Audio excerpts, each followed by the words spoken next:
अच्छा, ये उन दिनों की बात है जब मेरे देवर की ना नौकरी ख़त्म हो गई, तो मेरे शौहर जो थे ना, उनकी फैमिली का बहुत ज़्यादा ख्याल रखना शुरू हो गए। उनके कपड़े, खाने पीने और दूसरी ज़रूरियात का ख्याल रखना शुरू हो गए। लेकिन दूसरों के साथ तो उनका सलूक बहुत अच्छा था, और मेरे साथ जो था ना, वो उनका सलूक अच्छा नहीं था। तो सारा गुस्सा वो फिर मेरे बच्चों पर निकालते, डरते झगड़ते। मुझे महसूस हो रहा था कि मेरे बच्चे जो है ना, इन हालात की वजह से जो है ना, वो चिड़चिड़े हो रहे हैं। उनके वालिद साहब का ये रवैया जो है ना, उनके साथ ठीक नहीं था। एक दिन मेरे बेटे को बहुत मारा। मैंने सोचा कि जो है ना, मैं तो इस माहौल में पागल होती जा रही हूँ। मैं यहाँ से कहीं चली जाऊँ, कहीं दूर चली जाऊँ, मर जाऊँ। इतनी समझती थी कि खुदकुशी हराम है, इसके इस तरफ तो गए ही नहीं, वरना मेरा दिल चाहता था कि बस मैं अपने आप को ख़त्म कर लूँ। फिर ना मेरी एक दोस्त थी, मैंने उसको अपने जो घर के हालात है ना वो बताए, और अक्सर बताया ही करती थी। तो फिर मैंने उससे अपने सारा जो है ना वो हाल दिल सुना दिया। तो वालिदैन इतने सपोर्टिव नहीं थे कि इनके पास चली जाऊँ। ख़ुद अपना गुजारा बहुत मुश्किल से करते थे मेरे वालिदैन। भाई की शादी भी की थी, उसको अपनी ज़रूरियात की फ़िक्र होती थी, वो फिर मेरा क्या ख्याल रखता। तो बस जो मेरी दोस्त थी ना, उसने कहा कि तुम समझदार हो, पढ़ी लिखी हो। बिस्मिल्लाहिर्रहमानिर्रहीम, अस्सलाम वालेकुम। क्या हाल चाल है? होपफुली ठीक ठाक होंगे। तो जी, आज का मौसम बहुत ही प्यारा, हवा ठंडी चल रही है, और मैंने सोचा अगर सुबह सुबह का टाइम है तो चलो मैं यहाँ एक बुक पढ़ लूँ, नमाज वगैरह पढ़ के, कुरान पाक पढ़ के ना। तो मेरा दिल चाहता कि कुछ टाइम खुद के लिए स्पेंड करूँ, क्योंकि बड़ा सुकून होता है, सन्नाटा होता है, बच्चे वगैरह सब घर वाले सो रहे होते हैं। तो बस इस टाइम जो मेरे स्पेयर काम होते हैं ना, वो मैं सारे कर रही होती हूँ। तो यहाँ पर जो है वो रात का जो था वो थोड़ा बहुत रखा हुआ था सामान। तो ये एक दिन पहले की वीडियो है। तो ये यहाँ पर मैं बना रही हूँ कबाब, और कबाब नहीं बल्कि कोफ्ते बना रही हूँ मैं यहाँ पर।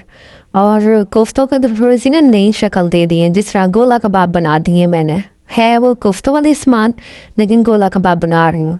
तो चलिए, खैर ये काम भी साथ साथ चल रहा है, और मैं आपको अपनी बात ही बताती चलती हूँ। पिछली वीडियो मैंने आपको अपनी एक बात बतानी शुरू की थी।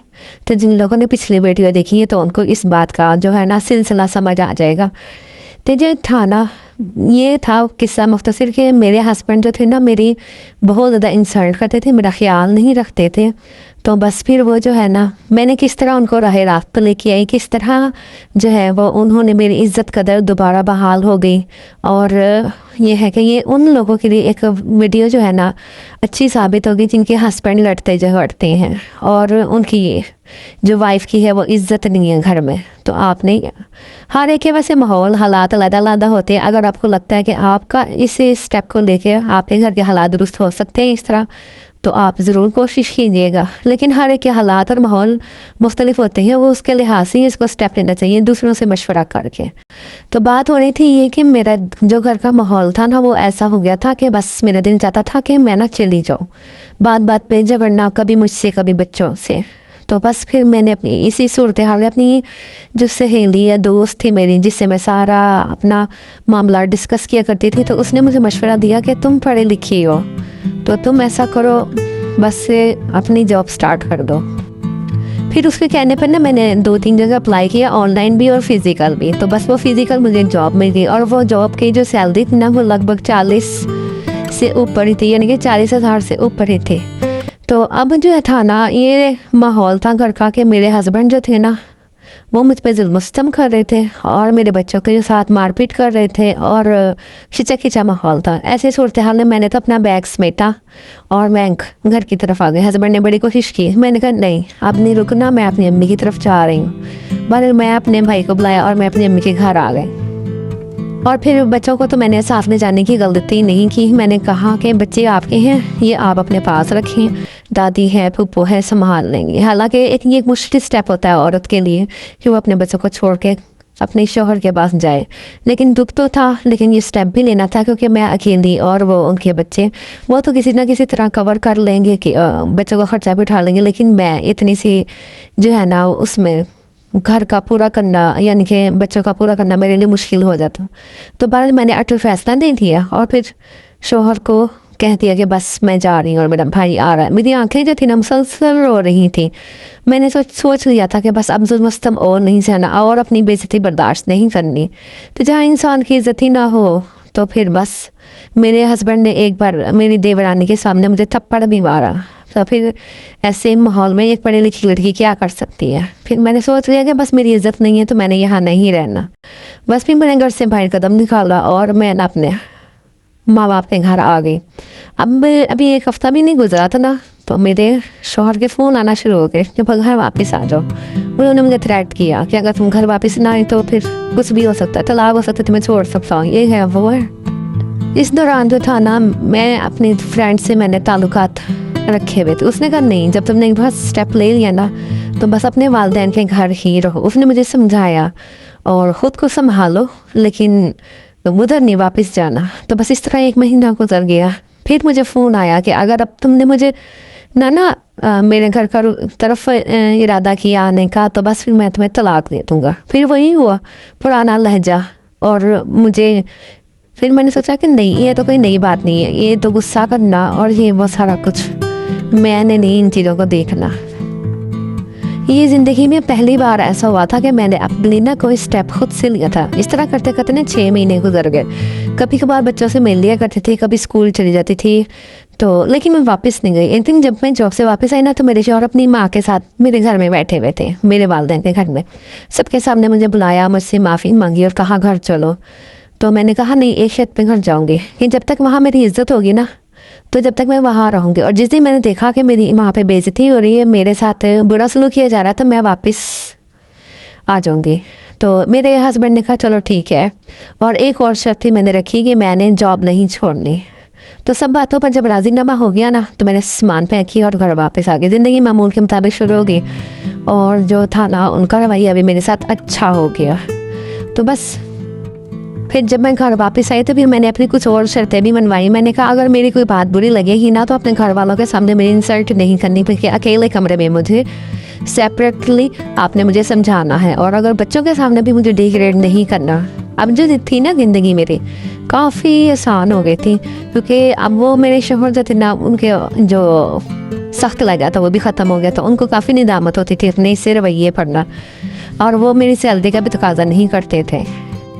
ये मेरी मर्ज़ी थी कि मैं जहाँ चाहे मर्ज़ी खर्च करूँ। और मुझे ना फिर ऐसा हुआ कि एक दिन ना हम लोग बैठे हुए थे हस्बैंड वाइफ दोनों। तो उन्होंने मुझे बताया कि जब तुम चली गई थी ना तो मुझे एहसास हुआ कि मेरा घर बहुत डिस्टर्ब हो रहा है।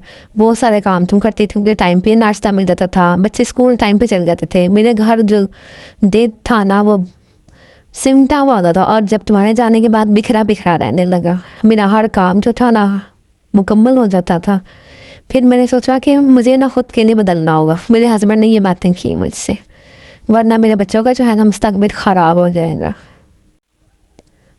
तो मैंने सोचा कि मेरे बच्चे कैसे पलेंगे। फिर ना दिल घर में लगता था और ना ऑफिस में। तो बस जब घर आता तो बच्चों के खाने की फ़िक्र पड़ जाती। माँ जी कभी खाना बनाती कभी नहीं बनाती। तुम्हारे खानों की खुशबू जो थी ना मेरे दिलो दिमाग में बसी हुई थी। तुम जितना मर्जी नाराज़ होती लेकिन घर के सारे काम करती थी। मेरे जो थे ना टेबल पे खाना भी लगा हुआ होता था तो मुझे बहुत लतीफ़ फील होता था। लेकिन तुमने जो किया ना ठीक किया, मेरे साथ ऐसे ही होना चाहिए था। मेरे जैसा जो सख्त इंसान था ना वो ऐसे ही ठीक हो सकता था। अच्छा, ये सब जब गुजर गया ना टाइम तो अब मेरी ज़िंदगी जो थी ना वो काफ़ी खुशगवार हो गई थी। जब मैं घर वापस आई ना तो मुझे लगा था मेरा घर घर नहीं बल्कि कबाड़ खाना। जगह जगह जो थी तो वो जाले लगे हुए थे, मशीन से कपड़े आधे अंदर आधे बाहर। मेरी सास सदा की दीवार जो कि कोई काम कभी कर लिया कभी नहीं कर लिया। सेफ अलमारी का तो बुरा ही हाल था। और जो थे ना आधे कपड़े सोफ़ों पे पड़े होते थे, आधे कपड़े बच्चों के यूनिफॉर्म चार्जर थे लेकिन सारे के सारे गंदे।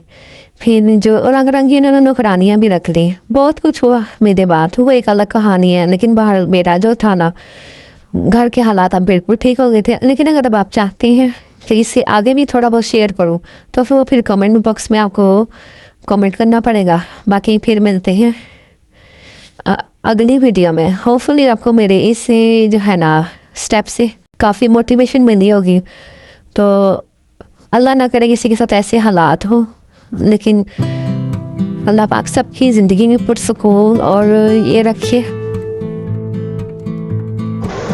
अल्लाह पाक सबकी बेटियों के नसीब अच्छे करे और किसी के साथ भी कोई नहीं बुरा सलूक करने वाला ना हो, अंडर एस्टिमेट करने वाला ना हो, और उनके जो घर का माहौल है वो खूबसूरत तरीन है। लेकिन ये सारा कुछ जो होता है ना, ये अक्लमंदी इस्तेमाल करने से, अपने दिमाग को हाजिर रखने से तभी ये मुमकिन है। लेकिन कभी कभार हम दूसरों के साथ भी अपने कोई मामला शेयर करते हैं, लेकिन ऐसे जो ट्रस्टेड लोग हों, जैसे कि मेरी दोस्त थी, इसने मुझे अच्छा मशवरा दिया तो मामला काफ़ी हद तक ठीक हो गया। तो आप भी अपनी लाइफ में इसी तरह कोशिश कर सकते हैं कि आपकी लाइफ में कोई बिगाड़ ना आए, कोई मिसगाइड करने वाला ना हो, बल्कि मिलाने वाले हों, सुलह सफाई करवाने वाले हों। तो जी यहाँ पर तो मेरे माशाल्लाह से गोला कबाब रेडी हो गए। मैं अक्सर जो है ना कोफ्ते हों या कबाब हो, उनको मैं हल्का सा शैलो फ्राई करती हूँ। तो शैलो फ्राई करने से ये हो जाता है कि टूटते नहीं है कबाब या कोफ्ते वगैरह। इसका क्योंकि मैंने सालन बनाना है, फ्राई नहीं करने, ऐसे ही नहीं खाना, बल्कि इसकी ग्रेवी तैयार करनी है। और ग्रेवी वही है यहाँ पर, जैसे कि तमाम मसाला जात वगैरह तैयार करके प्याज फ्राई की, प्याज के बाद इसको मैंने ग्राइंड, जब ग्रेवी वाला सालन बनाती हूँ ना मैं, तो प्याज को ग्राइंड करती हूँ, टमाटर लहसुन अदरक के साथ ही। तो बस फिर इसमें बाकी जो आप लोगों को पता ही है, समझदार है, नमक मिर्च वगैरह डाल दिया। और फिर मैं कुछ इसमें ना वो मसाले भी ऐड कर देती हूँ, 1-2 चम्मच, जैसे कि कढ़ाई मसाला हो गया या फिर कोरवा मसाला, तो उससे ना थोड़ा टेस्ट बन जाता है। अपने मसाले भी ऐड कर देती हूँ और कढ़ाई मसाला वगैरह भी ऐड कर देती हूँ। तो बस ये फिर कीमा रखा हुआ था, तो मैंने सोचा कि इसका यही बना लूँ। कोफ्ते का दिल करा था, लेकिन कोफ्ते की शेप मैंने चेंज करके गोला कबाब बना दिए। अब मैं इसकी ग्रेवी बनाती हूँ और यहाँ पे मैंने ये रेडी कर लिया था। होपफुली आपको वीडियो अच्छी लगी होगी। तो इंशाल्लाह नेक्स्ट टॉपिक में फिर मिलेंगे। आपने चैनल को अगर अभी तक सब्सक्राइब नहीं किया तो चैनल को सब्सक्राइब कर लें और कमेंट करके ज़रूर बताइएगा। तो ये वीडियो थी, इसमें मेरी अपनी कहानी थी या मेरी दोस्त की, ये मैं आपको फिर तो भी बताऊँगी। अल्लाह हाफिज़।